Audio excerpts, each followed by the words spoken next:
The Unwanted Undead Adventurer is airing right now. It's finishing up the first season in the winter of 2024 anime season. And it's a really cool idea, but it ends up being a really generic, boring show, which is disappointing. The premise of the show is that Rento Fina is a 25-year-old bronze adventurer. He's in this labyrinth that he goes to all the time. It's very routine. And a wall ends up getting knocked down to a secret passage, and a dragon eats him. Obviously, the dragon's way too powerful for him. He wakes up and he's like, how am I alive? He looks into the water, and now he's a skeletal man, an undead. And that's a really cool idea. So he's been really weak for a decade. He's essentially just made a living helping rookies train. He hasn't really been able to get any stronger. And then once he becomes an undead, you're like, oh, how's he going to navigate? And it helps him in the end because he walks around the maze and ends up killing another undead, and he absorbs the power from that kill of the monster.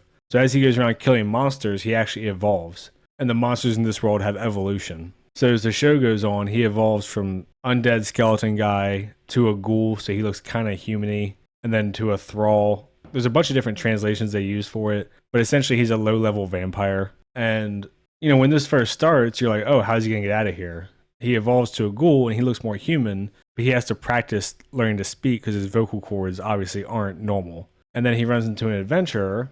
Her name is Rena, and she's clearly from nobility. And you find that out a few episodes later, a few chapters later, that her brother's looking for her because she ran away to be an adventurer. And she's a young kid.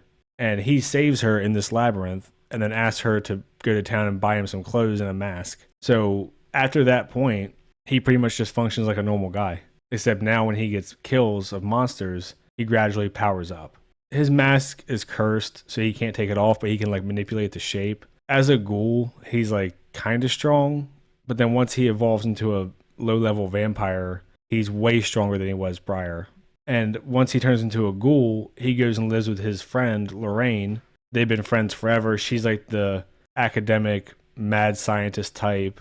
She's a silver adventurer, and his whole goal for the show is to become a mithril adventurer. Maybe the story will pick up later and he'll have more of a concrete goal, but it kind of sets up like he wants revenge on this dragon to start, and then that never really gets mentioned again. And then he just wants to be a mithril adventurer, so he just kind of wanders around doing random tasks, almost like errands.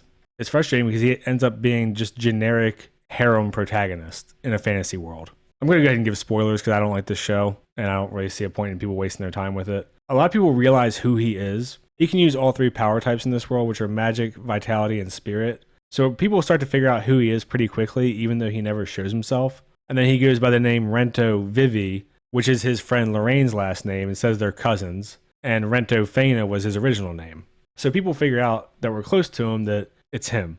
So this girl, Sheila, at the guild, realizes it's him. She's like, hey, what's going on? And he reveals it to her under contract, and it seems like she likes him. And then the young girl, Rena, I thought was going to be a pretty big part of the show, just disappears. I assume she'll like him if she ever comes back, because that's just kind of how it seems like it's going to go. He saves a couple young girls on his adventures. They obviously like him. He does the bronze exam test, so he's a bronze adventurer again. It's all just very generic. I'm not really sure how else to describe it. It's almost like a weird slice of life where he's just doing random adventures with no real goal. Becoming a mithril adventurer is the goal, but it's so vague that you don't really care. And his whole thing is, as long as he keeps killing stronger and stronger monsters, he just gets more and more powerful. So he's kind of a broken character power-wise. I'm assuming he's just going to keep scaling up, which obviously that can be done well. I just made a video recently praising solo leveling. But when the premise of the show is really just he's kind of on his own doing random tasks, it almost just feels like you're watching someone do errands. So this one's definitely not for me. I wouldn't recommend it. Maybe if you want to skim the manga, maybe the manga gets better as it goes. But the whole point of making him undead is it has to be a challenge that he has to work with. Like when the guild girl figures out who he is, when his best friend figures out who he is, who also has a crush on him, when the blacksmith that he uses realizes who it is, even though he doesn't call him out on it, he ends up just functioning like he was before, except now he can get more powerful. I mean, at least something like Skeleton Knight in Another World, when he shows his face to people, they're freaked out and they want to kill him. And he has to deal with that and overcome it. And this one, he has a cursed mask on, so it's never an issue. And then he's evolved to look human-esque, so it's not even a problem. So I don't know. Maybe the story will get better later, but this one's really dull for me. And at this point, I'm like, oh, there's 2 episodes left. I'll just finish it. But there is an aspect of it that just feels like a chore. So I'm not going to go too long. I don't want to shit on it too much. There's not really much to say. It's just generic and boring and really just a waste of a cool concept. If you've watched the show or read the light novels or the manga, let me know what you think.